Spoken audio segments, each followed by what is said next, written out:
Hello students, मैं राहुल आपका next video lecture लेके आया हूँ अप्लाइड मैकेनिक्स सब्जेक्ट का।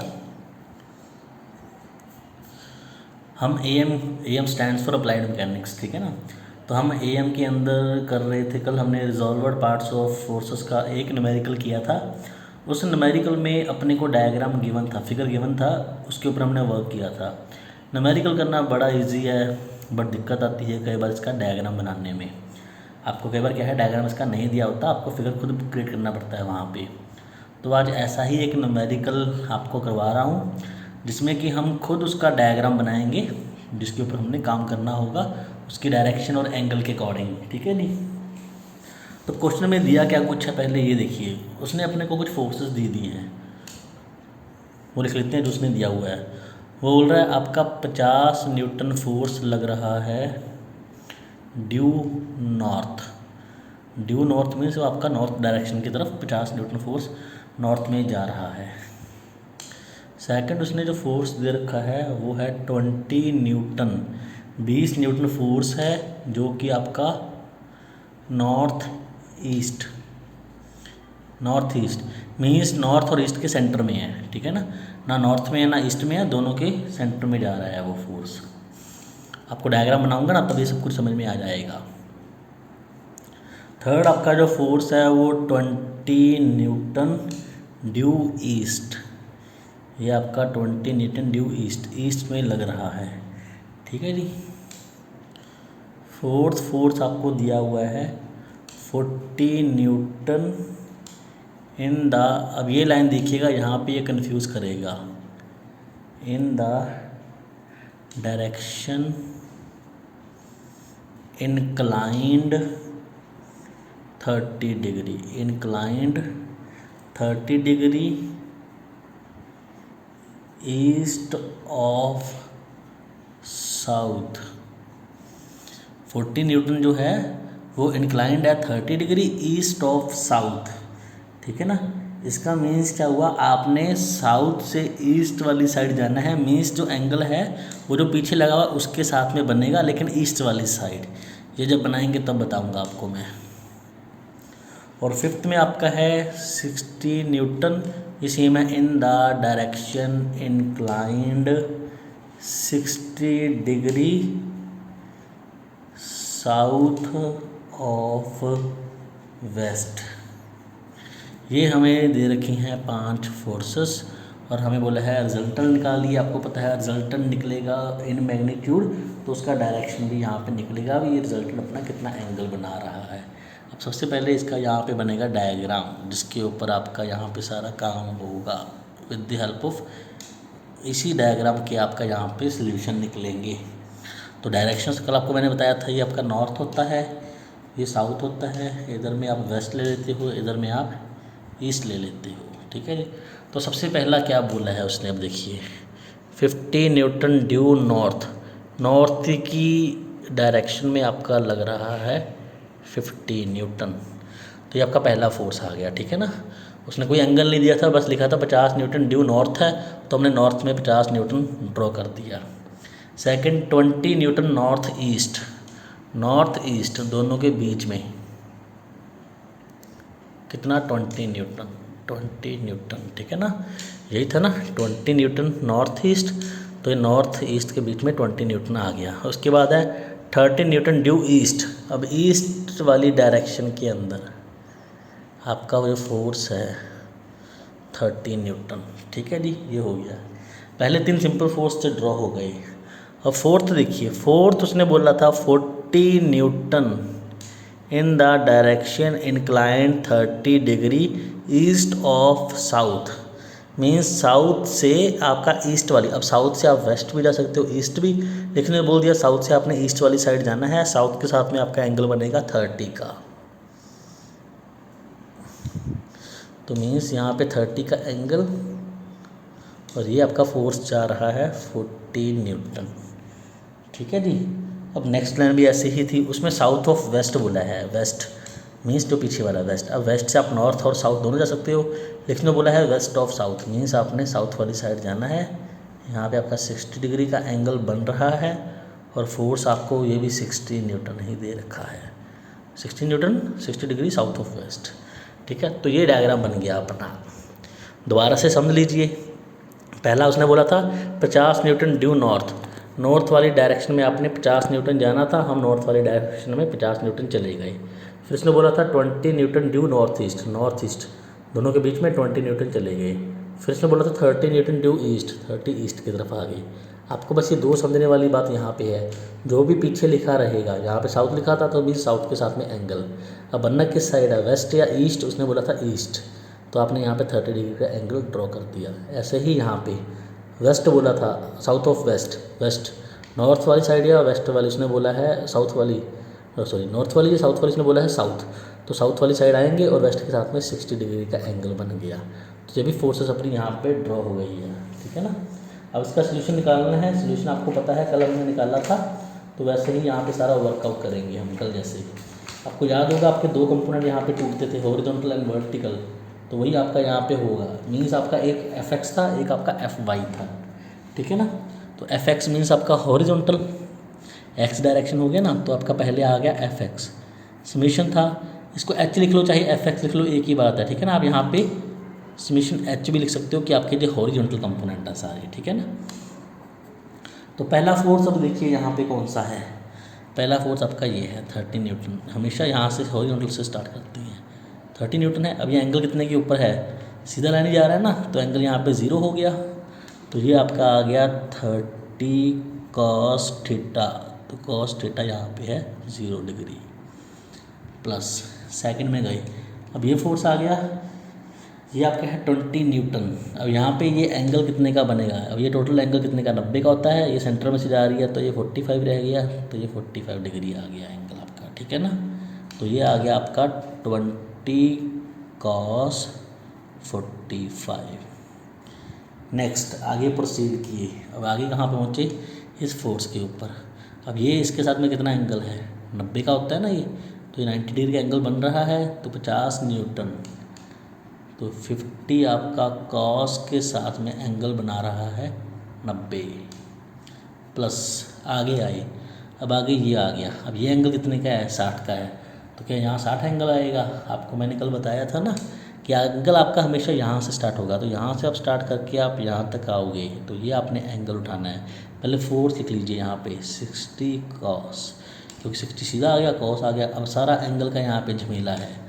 एंगल आप याद रखिए, यहाँ से यहाँ तक आपका आधा सर्कल हो गया, ये आपका 180 होता है, तो यहाँ तक 180 प्लस 60 240, तो कॉस आपका यहाँ पे आ गया 240। फिर आगे गए प्लस, आगे कौन सा फोर्स है 40, फिर कॉस। अब एंगल आपने ये सारा यहाँ तक का लेना है। अब यहाँ तक का 270 होगा, 180 प्लस 90 270 प्लस 30 300 आ जाएगा। ठीक है ना। तो कॉस आपका यहाँ पे आ गया 300। ओके। अब यहाँ पे बस आपने क्या करना है, सिर्फ जो कॉस के साथ में एंगल है उनकी वैल्यूज़ निकाल के यहाँ पे आपने सब्स्टिट्यूट करवानी है, डालनी है वैल्यूज़ यहाँ पे। ठीक है जी। अब जब जब इनकी वैल्यू निकालोगे, cos 0 आपका होता है 1, cos 45 का वैल्यू 0.707 निकाल लोगे आप, cos 90 ये आपका 0 होता है, तो ये टर्म आपकी यहाँ पे ख़त्म हो जाएगी, क्योंकि आपस में मल्टीप्लाई में है ना, तो cos 90 आपका 0 होता है, तो ये टर्म आपकी यहाँ पे ख़त्म हो जाएगी। बाकी आप इनके आंसर निकाल के यहाँ पे डाल लोगे। ठीक है ना। इसका सोल्यूशन आप कर लीजिएगा, आपको कैलकुलेटर अलाउड है तो कैलकुलेटर पे आप इसका आंसर निकाल लीजिएगा। ठीक है ना। कुछ समझ में ना आए तो आप मेरे को पूछ लीजिएगा।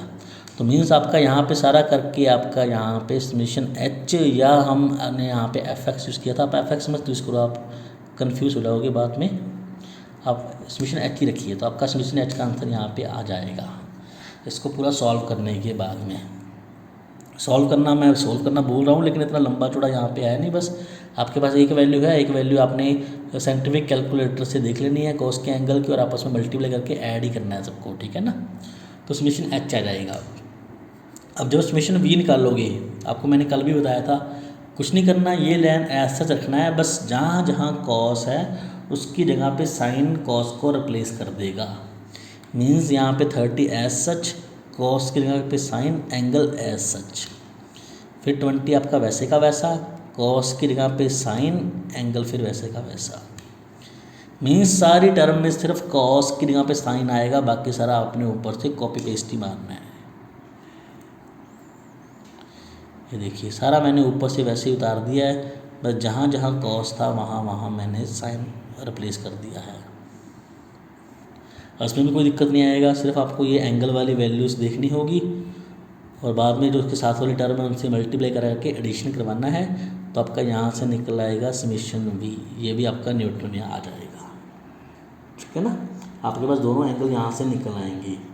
उसके बाद आपको मैंने कल बताया था जब भी आपने रिजल्टेंट निकालना है इसका, तो क्या करना है, जो दोनों आंसर आपके पास आए हैं वो दोनों आंसर का यहाँ पे स्क्वायर करके उसका स्क्वायर रूट कर देना है, आपके पास रिजल्टेंट यहाँ पे आ जाएगा। तो यहाँ पे आर भी आपके पास न्यूटन में आ जाएगा। ठीक है जी। उसके बाद मैंने आपको टैन डायरेक्शन निकालनी है वो भी बताया था।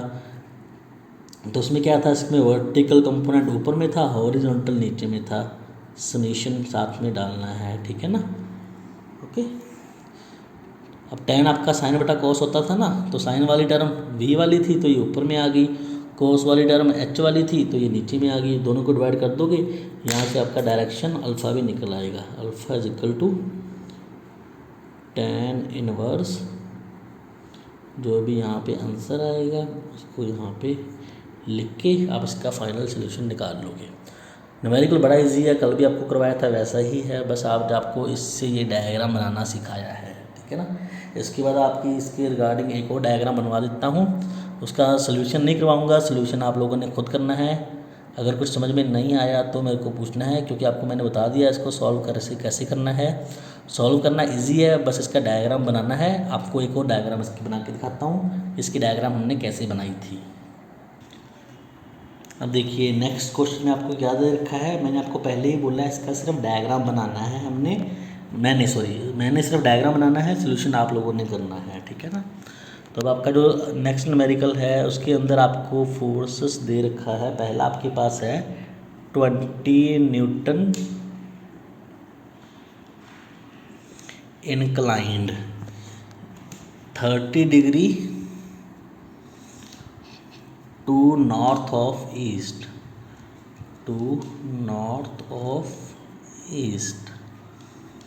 अब ये वाला केस जो पहले न्यूमेरिकल किया था वैसे वाला केस उसमें आ गया है। ठीक है ना। सेकंड फोर्स आपके पास यहाँ पे लग रहा है 25 न्यूटन टुवार्ड्स मीन्स उस दिशा में, किस दिशा में, नॉर्थ दिशा में लग रहा है। थर्ड आपको यहाँ पे दे रखा है 30 न्यूटन टुवार्ड्स, ये भी टुवार्ड्स किस डायरेक्शन में है, ये है नॉर्थ वेस्ट। फोर्थ आपको दे रखा है 36 newton inclined at 60 degree south of west. फिर से ये केस सिमिलर आ गई। ठीक है ना। ये 4 फोर्सेस हैं। तो सबसे पहले आपका यहाँ पे डायग्राम बनाएंगे, सिर्फ डायग्राम ही बनाऊंगा मैं, सोल्यूशन आप लोगों ने निकालना है। नॉर्थ, साउथ, वेस्ट और ईस्ट। अब देखिए जो पहला फोर्स था वो कहाँ पे लग रहा है, चलो पहला एक बार छोड़ दो, थोड़ा बाद में बताता हूँ, पहले सेकंड और थर्ड देख लीजिए। सेकंड वाला इजी था, 25 न्यूटन टुवार्ड्स नॉर्थ की साइड में आइए, यहाँ पे 25 न्यूटन लगा दीजिए, ये सेकंड फोर्स आपका यहाँ पे लग गया। थर्ड आपका था 30 Newton towards north west means दोनों के बीच में, नॉर्थ और वेस्ट ये है तो इनके बीच में, तो मीन्स ये इधर भी 45 डिग्री एंगल होगा ना, और ये इधर भी 45 होगा, क्योंकि ये पूरा क्वाड्रेंट 90 का होता है ना, तो 2 हिस्सों में बढ़ गया ये। अब ये 2 फोर्सेस बची। अब याद कीजिए अभी हम ऊपर में करके आए थे, हम क्या बोलते थे, जो पीछे वाला है उसके साथ में एंगल बनाना है। तो पहला क्या है, 20 newton incline 30 degree to north of east, तो ईस्ट पे जाइए, ईस्ट पे आ गए। अब ईस्ट पे नॉर्थ भी है साउथ भी है, लेकिन उसने बोला है आपने नॉर्थ वाली साइड में जाना है। तो हम क्या करेंगे, यहाँ से नॉर्थ के साथ में, ईस्ट के साथ में 30 डिग्री का एंगल और 20 न्यूटन फोर्स, 30 डिग्री का एंगल 20 न्यूटन फोर्स। ऐसे ही लास्ट वाला था south of west, means west में जाइए। अब यहाँ से नॉर्थ और साउथ दोनों तरफ जा सकते थे, लेकिन उसने बोला है साउथ ऑफ वेस्ट, वेस्ट के साउथ के में 60 का एंगल, तो वेस्ट से साउथ वाले साइड में 60 का एंगल, और जो फोर्स था ये था 36 न्यूटन। तो ये आपका डायग्राम बनेगा। इसके बाद सोल्यूशन आप लोगों ने वैसे ही खुद निकालना है। समीशन एच और समीशन वी, इसमें सारे कॉस वाले थे, इसमें सारे साइन वाले थे, ठीक है ना। फिर रिजल्टेंट निकालना था वही summation H square summation V square, फिर tan अल्फ़ा समीशन वी बटा समीशन एच, ठीक है ना। इसमें सारी कॉस वाली टर्म्स आएंगी, इसमें सारी साइन वाली टर्म आएंगी। अब इसमें फोर्सेस 4 हैं, 1 2, एक यहाँ पे था, यहाँ पे लिखना भूल गया कितना फोर्स था, ये 30 न्यूटन, 3 और 4। तो 4 बार आपका θ1 θ2 θ3 θ4 आएगा, means F1 F2 F3 F4 आएगा। ऐसे ही इस केस के अंदर रहेगा। तो उसको बना के देखना है आप लोगों ने, ठीक है। तो ये न्यूमेरिकल बना लीजिएगा। इसके अलावा भी और न्यूमेरिकल जो मिलते हैं आपको इसके रिगार्डिंग में बना लीजिएगा। जो भी समझ में ना आए तो पूछ लीजिएगा, ठीक है जी। इससे आगे आपको एक हल्का सा छोटा सा टॉपिक है, इक्विलिब्रियम, ठीक है जी। अब ये क्या होता है, ठीक है। कोई भी बॉडी इक्विलिब्रियम में तब कहलाती है जब उसके ऊपर जो फोर्सेस लग रही हैं उनका जो नेट रिजल्टेंट है वो ज़ीरो रहता है, मीन्स कोई इफेक्ट नहीं पड़ता। आपको एक एग्जांपल से समझा रहा हूँ। ये एक बॉडी है, इस तरफ से मेरा 8 न्यूटन फोर्स लग रहा है, इस तरफ से मेरा 6 न्यूटन लग रहा है। अब जो ऑपोजिट साइड से लग रहा है ये कम है, ये ज़्यादा है, तो ये बॉडी को इस डायरेक्शन में मूव करवा देगा। तो बॉडी अपनी इक्विलिब्रियम में नहीं रही।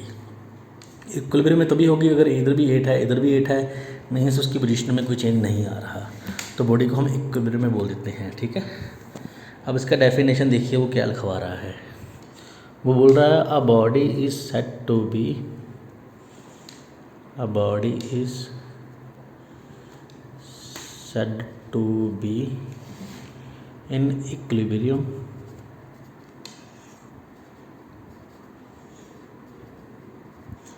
A body is said to be in equilibrium when the force system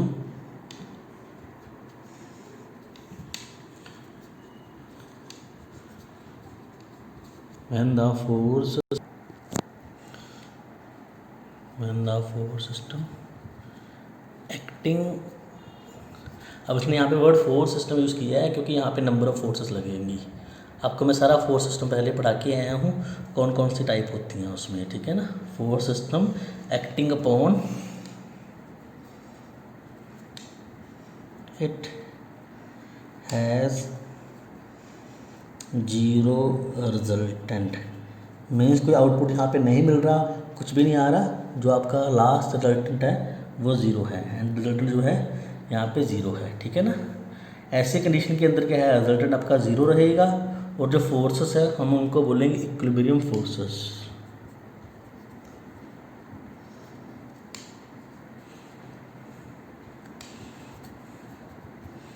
equilibrium forces समझ में आ गया ना। A body is said to be in equilibrium when the force system acting upon it has zero resultant।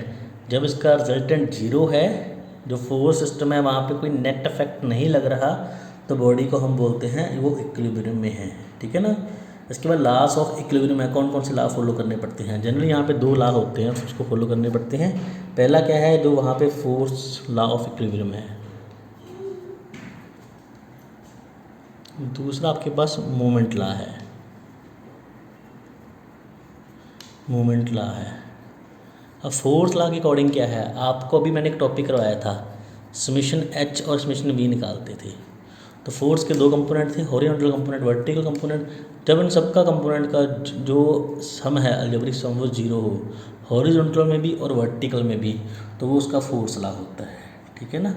इसके according क्या है, सारी forces एक दूसरे को बैलेंस करती हैं, तो जो अलजेब्रिक सम है हॉरिजॉन्टल कंपोनेंट का वो क्या रहता है, वो जीरो होना चाहिए।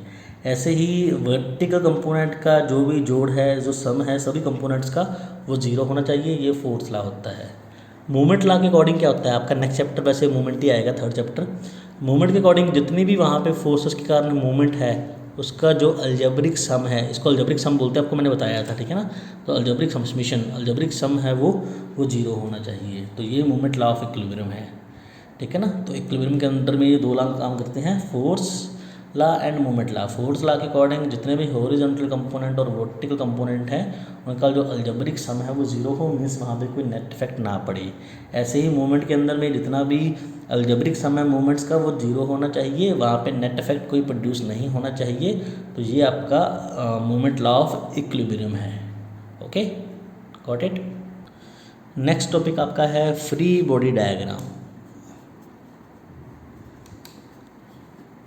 फ्री बॉडी डायग्राम, ठीक है जी। अब क्या था, हमें हर एक बॉडी का इक्विलिब्रियम के बारे में स्टडी करना था। बट क्या है, जो भी बॉडीज़ रहती हैं ये एक दूसरे के ऊपर फोर्स अप्लाई करती रहती हैं, एक दूसरे के साथ में इंटरेक्ट करती है, लेकिन हम चाहते हैं इनकी इंटरेक्शन ना हो, तभी हम इसकी स्टडी कर पाएंगे, ठीक है ना। तो हम क्या करते हैं, जो हर एक बॉडी है उसको आइसोलेट कर देते हैं। आइसोलेट मीन्स किया है उसको एक दूसरे से डिफरेंट हम रिप्रेजेंट करवाते हैं, कोई कनेक्शन नहीं रहने देते उनके अंदर, आइसोलेट कर देते हैं हर बॉडी को, ठीक है ना। ये फ्री बॉडी डायग्राम के अंदर में ही आता है, ठीक है ना। तो मीन्स क्या है, हमें इक्विलिब्रियम की स्टडी करने के लिए वहाँ पे मीन्स क्या है, अब ज़रूरी नहीं है इसके ऊपर फोर्सेस जो लग रही हैं हमें सब पता हो। इसके ऊपर कुछ फोर्सेस ऐसी होती हैं जो अननोन होती हैं, बॉडी के ऊपर वो लग रही होती है, हमें नहीं पता रहता। तो हम इन अननोन फोर्सेस को पता करने के लिए क्या करते हैं, बॉडी को सेपरेट करते हैं, उसको आइसोलेट करते हैं एक दूसरे से। हर एक बॉडी सेपरेटेड होती है, हर एक बॉडी को आइसोलेटेड किया जाता है ताकि हमें पता लगे वहाँ पे जो अननोन फोर्सेस बाहर से लग रही हैं ये कौन सी है, ठीक है ना। तो ये आइसोलेशन जो होता है इसी को फ्री बॉडी डायग्राम बोल देते हैं, ठीक है ना। अब इसमें क्या रहेगा, फ्री बॉडी डायग्राम में जनरली रहता क्या है, हम क्या करते हैं, फ्री बॉडी डायग्राम होती कौन सी है, which shows only the external forces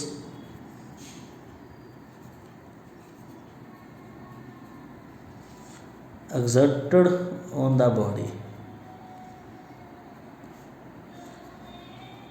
on the body, ठीक है ना। मीन्स जो बॉडी के ऊपर सिर्फ एक्सटर्नल फोर्सेस को शो करवाते हैं हम जब, तो उसको बोलते हैं फ्री बॉडी डायग्राम, ठीक है ना। फॉर एग्जांपल अब हमें पता है ये कोई सरफेस है, आपने कोई बॉडी ऊपर में उछाली तो अब इसके ऊपर कौन सी फोर्स लगेगी, सिर्फ तो नीचे वाली फोर्स ड्यू टू ग्रेविटी। तो हम इसको ऐसे शो कर देते हैं, तो ये आपका फ्री बॉडी डायग्राम हो गया। ऐसे ही मान लीजिए ये आपकी वॉल है, ये आपका रूफ हो गया, यहाँ पे आपकी कोई बॉडी है। अब इसके ऊपर हम फोर्स कैसे दिखाएंगे, यहाँ पे बॉडी था, एक तो यहाँ पे ये वॉल्स के ऊपर फोर्स लगाएगी, एक यहाँ पे सरफेस से फोर्स लगेगा, और एक इसका खुद का जो वेट होगा ड्यू टू ग्रेविटेशनल फोर्स वो नीचे को लाई करेगा। तो यहाँ पे ये इसकी फोर्सेस हमने शो कर दी, तो यही आपका फ्री बॉडी डायग्राम के अंडर में आ जाता है, ठीक है ना। तो फ्री बॉडी डायग्राम में हम क्या करते हैं, जो डिफरेंट यहाँ पे फोर्सेस लगती है, ठीक है ना, जो एक्सटर्नल फोर्सेस है, which shows only the external forces exerted on the body. जो बॉडी के ऊपर बाहर से फोर्स लग रही है हम सिर्फ उसको दिखा रहे हैं, तो ये आपका फ्री बॉडी डायग्राम हो गया, ठीक है जी। तो इसको कर लीजिएगा।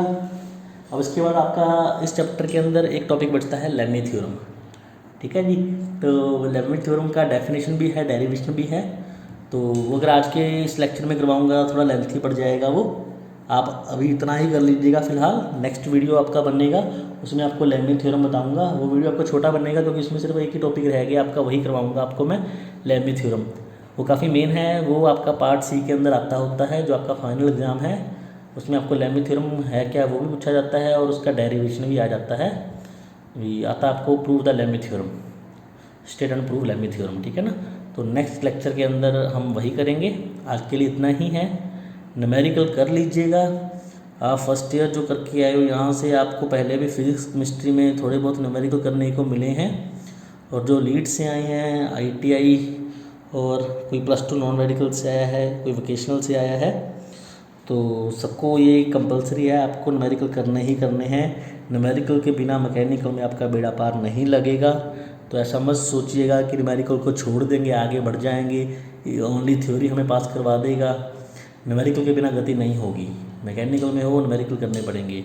और ये जो सब्जेक्ट है ये सिविल और आर्टो को भी कंबाइन है। सिविल में भी क्या है, आपको आगे जाके जो सब्जेक्ट आएंगे वो न्यूमेरिकल बेस्ड सब्जेक्ट ही रहेंगे।